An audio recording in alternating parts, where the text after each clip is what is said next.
in 2010, I dealt with just simple core concepts to kind of like more or less warm up the audience that had recently at that time subscribed to my materials and resources that were making available on the internet and YouTube. And then I had a later, much more comprehensive teaching as it relates to the Commitment Traders Report. And I believe the title is How to Trade Forex Like the Professionals. And it was dealing specifically with the Commitment Traders, CFTC data, and looking at the net positions and whether they're net long or net short basis, the Commitment Traders graph that usually is accompanying many of the weekly charts that provide futures price data. But I'm confident that there are certain things that were left out that will be beneficial to you as we discuss it here as it relates to institutional order flow. And when is a net long or net short collectively in the commercials valuable to you as a trader? What prognostication does it give us as a trader? Because there's many times that the commercials can be net long or net short and really just be hedging in the marketplace and not necessarily mean that it's a definitive good buy or good sell at any given time. So let's take a look at the beginning slide here in this presentation. And again, we're going to be talking about the net traders position chart. And on the left-hand side here, we have the weekly Australian dollar. And I used the futures data as the cash price, okay? But I'm showing you how you would use the futures price with the currency pairs in the spot market. For instance, the Aussie versus the USD, using the futures Commitment Traders report and graph at the bottom on the left-hand side, you can arrive at a discernment whether or not fundamentally commercials are bullish or bearish on that particular market. And on the right-hand side here, we have a daily Australian cash price with the COT plotted as well. And we would use the same analysis concepts with the Aussie USD with the understanding that we're sharing here. Now, in pairs that are showing the Australian dollar or whatever particular pair that we would be studying in the futures market as the secondary in the pair, for instance, like we're discussing here, Aussie USD, if instead of USD, say it's the Australian dollars being plotted against another pair as the base, that would obviously be a mirror image of whatever you would see in the futures market, because the futures price data, while they are closely similar in terms of the spot market related to the dollar, it's important to understand what the relationship is. It may be a mirror image based on what we're describing here, if it's not the base currency in the pair. Okay, so in other words, if it's the Aussie on this side here and not here, obviously it would be a mirror image of everything we're expecting in the charts as we're discussing it. But moving ahead, let's look at a little bit closer view of that Aussie. This is the cash price again. And I want you to take a look at under the chart here, we have this graph. Now, if this is the first time you've ever seen a net trader's position chart, it can be a little bewildering because you probably don't understand what it's measuring and what it's plotting and what's the cumulative basis of this information. Without going through a whole treatise on the concepts of commitment traders, CFTC position reporting that takes place on a weekly basis, I'll just say this. The CFTC, which is the Commodity Futures Trading Commission, mandates that positions in the commercials, which are the large dominant producers or consumers of a commodity, large institutions, banks, okay, they would be a commercial, okay, and then you have the large speculators, which would be hedge funds, large private traders, and then smaller mid-sized companies, if you will, and then small specs would be someone like you and I, where we just don't have the accredited staff working with us or a real fundamental need to be in a particular market. We're just in there speculating, okay, and that would be deemed as a small speculator. Now, historically, if you look at the red line here, okay, the red line that's being plotted is commercials, okay, as you can see here in the legend, the red is commercial speculators. This is the small specs. We really have no interest in following them. I wish there was a way to toggle that particular group of trader off of the CFTC's data, because it's really not useful at all, I found. And then you can see here the large spec, which is the green line that's being plotted here. Now, if you look over here, there's a zero level here, okay? And I want you to follow that line across the net traders chart, because as price, as it does here, when the red line crosses over top of that red line, this is the beginning of what is referred to as a net long position in the commercials. Now, they are both speculative and they are hedgers, okay? And what do I mean by that? Well, because there are vast, huge, deep pockets in these commercial traders, okay, and I'm just going to refer to them as a bank, okay? It makes it easier for our discussion as it relates to currencies.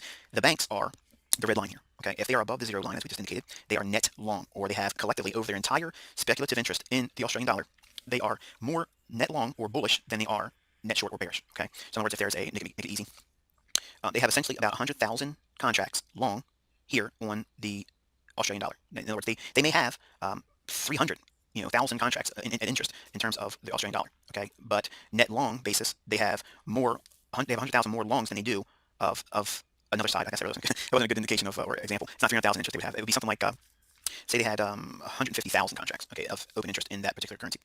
100,000 of the position size collectively is more of longs than they are of selling or hedging into the Australian dollar. So I think it's a better illustration of what I'm saying. Now, the fact that they swing from net short to net long here, okay, doesn't really suggest that there's going to be a bottom in the market yet. What we want to do is you want to see a diametrically opposed position between the green line, which is the large hedge funds, if you will. They are, by definition, the trend followers, okay? Now, during the meat of the moves, they are generally right, but they are always wrong at the end of the moves. In other words, at the tops and the bottoms are major turning points in the marketplace. That's when they're going to be at their most heaviest net long, when it's topping out, and when it's net short, okay, they'll be the heaviest net short during the lows in the marketplace. Okay, and you can clearly see that here during this time here, at this high, they were heavily net long, or they expected higher prices. At the same time, the banks are saying, no, it's time to turn this bad boy around, and the selling pressure began. As the two crossed here, okay, you can see that they're always diametrically opposed, okay? The banks are offering the liquidity and the means to do the trading that the green funds, okay, or green line rather, are able to take the other side of the marketplace. So in other words, as a hedging aspect or a hedging perspective as it relates to commercials, okay, those parties that are providing liquidity or offering the risk of owning Australian dollars, okay, they are the sellers, if you will, of Aussie dollars. Now, that group of traders, okay, that are trend following in nature, they would be interested in being in long-term trends. And because fund managers of large funds and hedge funds, okay, are trend following in nature, okay, because they have such a large pool of equity to work with, they're not inside an intraday chart speculating, 10, 15 pips here and there. That's not the basis for their business model. They want to be in large long-term moves. There's going to be a lot less action on their part in terms of managing, but they're hopefully going to be right for the long haul and get big pockets of moves between important highs and lows in the marketplace. And funds are always beginning their data study on the monthly and weekly charts, okay, and then primarily keying off of daily charts. Now, the reason why I'm taking you to the COT is because while I am not, quote unquote, a fundamental trader, I do believe there are fundamental reasons for markets to move long term, not short term, long term. On the short term, we're going to learn that there's absolutely a very clear indication that markets are manipulated. Okay, and one could argue and say that's not right, but there's a way of capitalizing once you understand the business model they use for that manipulation. And that's going to be discussed in the third volume of the 12 that's in this series. But for now, as it relates to this topic, what I want you to look at is take a look at this chart here, okay? And I want you to see that it's not just essentially the net long and net short position being held by the commercials, it's the action of the commercials in relationship to the green line, which is the large funds, and looking at the overall market structure in the Australian weekly chart. You can see here, back here, all through this time frame, okay, the Aussie had commercial net sellers. In other words, they were net short for a multiple, at least in this chart showing an indication of at least about 2 years they were net short. Okay, they had never been net long during this entire period of time. Well, if you are just understanding net long and net short, okay, this is going to be confusing to you because if you look at that same time frame between 2010, around the beginning of the spring, end of spring, early summer, you can see that the Australian dollar did in fact move from around that 81 or 80.50 level, or thereabouts. I'm just eyeballing it. Okay, rallied all the way up into around the latter part of summer in 2011, where it traded to around 110, big figure, and then it made its high, and then subsequently moved lower for a multiple of 2.5 years or so. So now looking at the relationship of how the commercials relate to long-term trends, there are times when the sellers will just keep the net position below the zero line. In other words, they're net short, okay? But the market will be in a raging bull market, okay? Price will move well beyond the expectations of just simply looking at if the net trader position on the commercials, again, that being the red line down here. If that's going to show a selling scenario, we have to understand that how does that relate to price? Because if we aren't paying attention to price, it's going to be absolutely useless to us as it relates to prognostication and determining whether or not we should be buying or selling a particular currency pair. I want you to take a look at right in here, the move that began right here. We had a rapid reduction of net short positions by the commercials. You see that? While we are not net long, we do see a big drop off in the longs held by the hedges or hedge funds.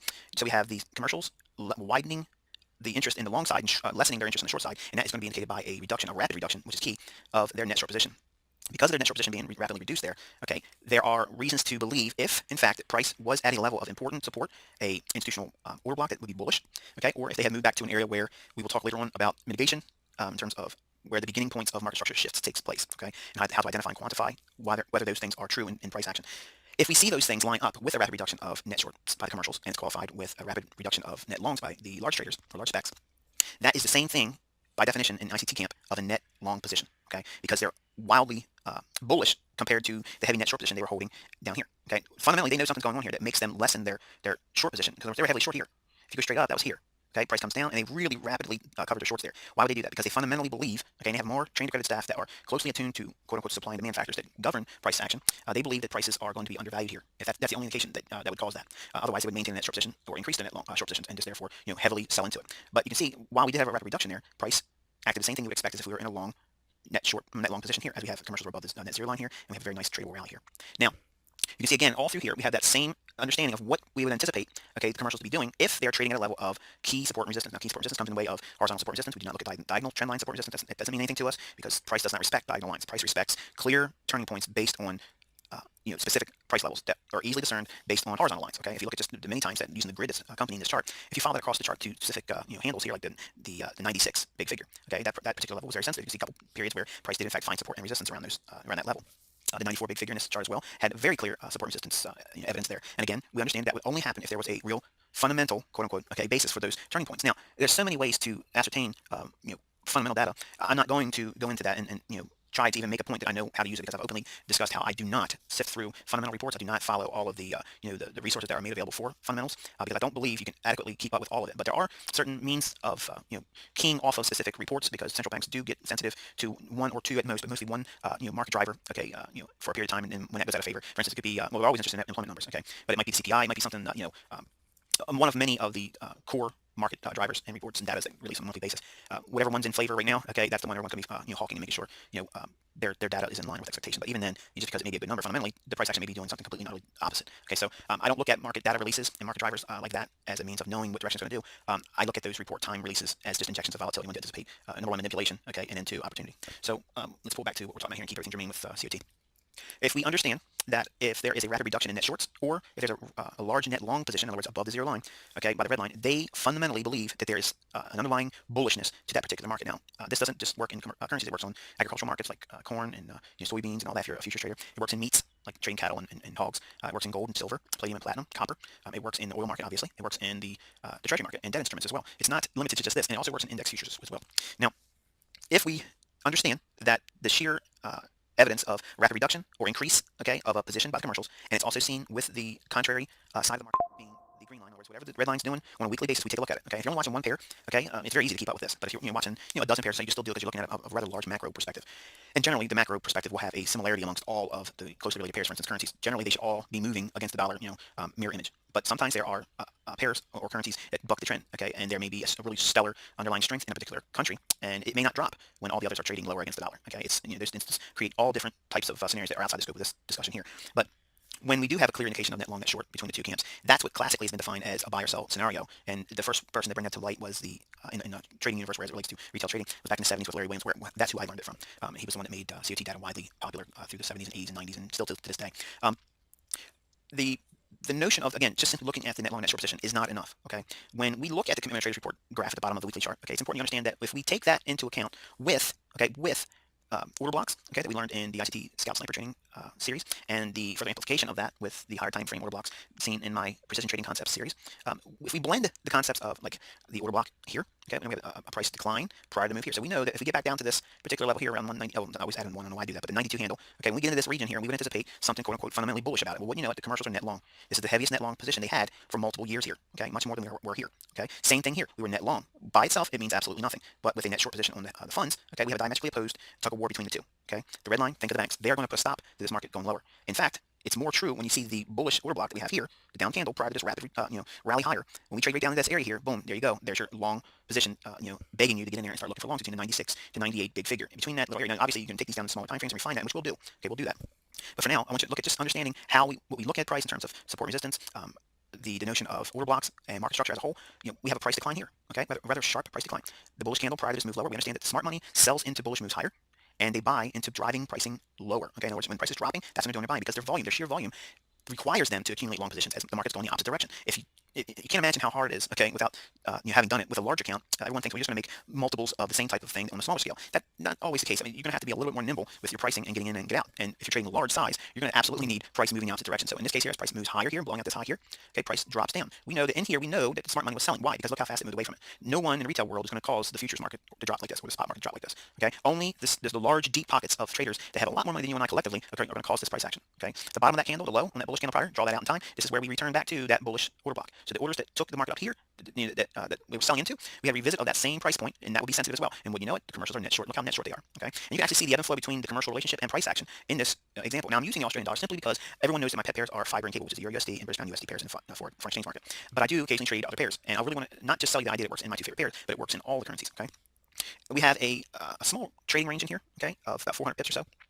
Even in here, as price moves back and forth to these highs and lows, okay, if we break that down into a daily chart, we can see where all of these rapid reductions, okay, of net shorts and then further increasing of selling going into the 2003, we can see that overall the fundamental picture was that they were selling into that consolidation. They were building large positions every single time price rallied closer to that 106 to 105 and a half handle on the Australian. That means that we would anticipate a breakout, okay, now not we're trading breakouts, but we would anticipate a move out of that range to the downside, not to the upside, okay, and we had price slip through an old low here. Okay, so now we have on a weekly basis another price point that shows market structure bearish. It broke through here, comes down, trades lower, right back into what we were talking about earlier, this bullish order block here, and rallies up. Where does it rally back up to? This low.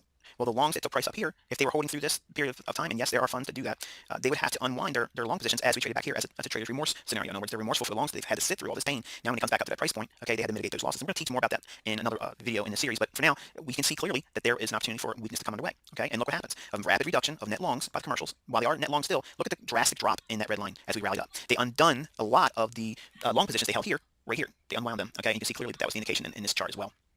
Now, again, it's important to understand the trend of what the commercials are doing, okay? Not just simply the net long and net short position held by them, okay? And again, just as well as we saw the reduction in the net long position by the commercials, we saw the rapid reduction in net shorts held by the large funds, because there's going to be someone taking the other side of the trade, and only the funds can absorb the liquidity that's offered by the commercial traders, because they're so big and they have such a large pocketbook, if you will. Their orders are vast, they're huge, and it's going to require large funds flows to come to the marketplace to absorb all that. Again, we have another bullish order block here, the red candle here, prior to this rally up in price, and you see that happens to be right there. Price comes down and retrades into this bullish order block right there, and when you know it, a rapid increase as we did this, okay? Net long positions by the commercials, nailing the low down, and then boom, rallies up. Now, where does it rally up to? Look what it rallies up to. The old bearish order block, the bullish candle here, the bottom of that candle, trade that out in time, bang, right there. Okay, it trades up and fills this range. Okay, this is how we trade inside the range. If you went short in here, covered here, and then traded in here to the long side, just in these two turning points here, that's several hundred pips. Okay, easily 1,000 to 1,200 pips. It could have been easily harvest out of those two cycles in the marketplace. Now, as price trades up into this area, okay, we're also trading at an old low here. Okay, we're trading at an old high here. Okay, so we understand that this is a level that's going to have a lot of impact on the higher time frame. In this whole area right in here, okay, there has been an increase of selling, selling, selling, selling, selling. Notice commercials selling net short. They were heavily net short or bearish here. Okay, well, why wouldn't they be? Because you have a bearish order block here, and price worked that level for a long time. When it does that, okay, when it does that, you're going to see a really huge, big move. Okay, and you can see that is the case here with this bullish order block here, the green candle. Okay, the bullish candle prior to the move lower. Okay, follow that low across here. You can see look how many times they worked in that range. Okay, boom, they sold into it here, they sold into it here, they sold all to here, here, and one more time they built enough of their orders in the position to hold on to that. And then finally look at the breakout that took place going lower from around 106 all the way down to 88. Now I don't know about you, but that would be a nice ride to be in. Just holding a standard lot. That's a good chunk of money for someone in the retail world. But in here, let's go back to the previous chart where it was indicating the COT data over top of the daily chart, and you can clearly see that there was, again, several optimal trade entries in here if you're familiar with that. Just smaller retracement back into bullish candles, okay? And again here, another retracement here, okay? And then finally the breakdown and continuously move lower. The low here that we're trading at in this example can be also closely tied to where we traded in the 2010 timeframe on the Australian dollar. Right in here, we would anticipate no bullish indication at all in these wicks. The wicks don't mean anything to us. Okay, so we have to go back down to a higher time frame and look at a range that's beyond the scope of the low that's formed here. But even though we do have a wildly bullish net long position on the commercials, it just may be them hedging much in the same vein that we saw here. Okay, they had a net long position. It was just a hedge, buying, causing another opportunity for the price to rally up. We would sell heavier into it. Okay, see how we had selling pressure here, which is the lessening of the net long positions. But then look at the heavy net short position here, because we were now in sync with the overall trend. Okay, where the position had been established here based on the premise of this high being the higher long-term high in the marketplace. This was the large position that began this long-term macro trend lower, and just keying off of price points as we just discussed with these lows here and the order blocks over here. Okay, inside of this level of trading range action, with the accompaniment of the net short position by the commercials, what this tells us is that we would be more inclined to be looking at selling rallies. In other words, selling into bullish order blocks. Every time price would rally up into a previous order block, whether it be a daily, 4-hour, 1 hour, okay, those should be with the coupling of time and time of day and day of week. If we understand that, we could have really good chance to see profitable trades to the downside, and focusing only specifically on selling this market only when this context is visible in the marketplace. Now, looking at the British pound, this is a weekly chart of the British pound cash price. Okay, the same thing happens here, guys. There's nothing different. Okay, it's not just form fitted simply because the Australian dollar just simply had good examples of it. The same things appearing as well. We have price action, clearly showing highs in here. Okay, price comes down, makes a low, and then rallies back up. Where's it rally up to? Inside of this bullish green candle, which is the bearish order block that moved price lower. Okay, we revisited it here. At the same time, it's very barely visible in here, but trust me, if you go to your own CT data, you'll see that we were net short in the commercials held in the British pound. In here, we have price finding some support at an old fractal low. We have an old low here. Go straight through here. You can see that 148, that 140, 50, 149, big figure in here. It would be one would expect bullishness, and then you can see clearly the net positions on the commercials were heavily net long, much more long than they had been in previous years. Okay, we would expect bullishness. Now, if any of you were following during the 2013, 2012 timeframes, we were calling these lows in market reviews before the fact. We were talking about these particular levels on a smaller detailed, explanation as price traded down into it, and then we were anticipating higher prices as a result. We also see this relationship between the commercials and the order blocks here. We have a bullish order block here, which is the green candle, prior to the move lower. See how fast price was moving away from that? That's how we know that inside that green line, the smart money had sold right in here. So if we come back to that level, which we do here, okay, look what was going on in the commercials. Rapid reduction of net longs. They're only going to do that, okay? If they thought they were going to keep going higher, they would have never loosened up their longs. They did. Look how fast they unwound them. And what did price do? Come all the way down and blew out stops on a higher time frame basis, and blew out stops on a higher time frame basis, and then boom, rallied, okay? And then they started selling into this rally, hedging all of this because they accumulated such a large order base of longs in here. Okay, that's all this was here. From this point here all the way through here, this was all building of long-term longs, okay? This is a big buy program for them. So what's a buy program? Buy program is when they're heavily net long, and they'll sell as price rallies, okay? What they're going to do is they're going to hedge, okay, their positions, and they'll sell out at logical areas where they anticipate price, being profitable for them. And you can match up all that, as you can see here, it's not very hard to tell. As price rallied up into this level here, previous order block, okay, that 162 level, right in here, you can see what they did, okay, they were selling, okay, they sold heavily into this area here, they sold heavily into this area right here, as price was making higher highs, they sold into this decline here in their position, they're selling heavier net short, as price was making higher highs, and higher highs, and higher highs, and look at the high in price, it's right at the time when they were the most heaviest net short position being held by the commercials, and that's what the price was done, it topped it out, and once they do that, then you see the return of, price moving lower. Now, if the weekly chart is not as clear to you as making it seem, the monthly chart plotted with the COT, which we have here is the euro, against the daily, the monthly on a cash chart. If you look at where the COT charts indicate, okay, you can clearly see when there's a 12-month extreme, okay, each vertical line here represents the beginning and end of a new year. When you see that, and you see a new, fresh, higher high or lower low in the commitment traders, that's usually an indication the market's going to make a key turning point. And you can see that in 2010, where the commercials are heavily net long, right in here, and that that makes the bottom of the market, but not by itself. It goes back into a previous order block. It's bullish prior to this big move here, and you see that rally here. The market returns back to a bullish order block here, right there. At the same time, we have a 12-month low new 12-month low with a net short position, 5 commercials. That's going to be a major important selling indication coming into the euro. And the same thing goes throughout this chart. You can see it multiple times. It gives you an indication that we come back down into this previous order block here, prior to the move higher, trades right into it, right? You know what? Boom, heavily net long position. Heavily net long position. We anticipate a long-term buy program to come underway. Price comes back up to what? A previous order block. It's bullish candle, which is a bearish order block.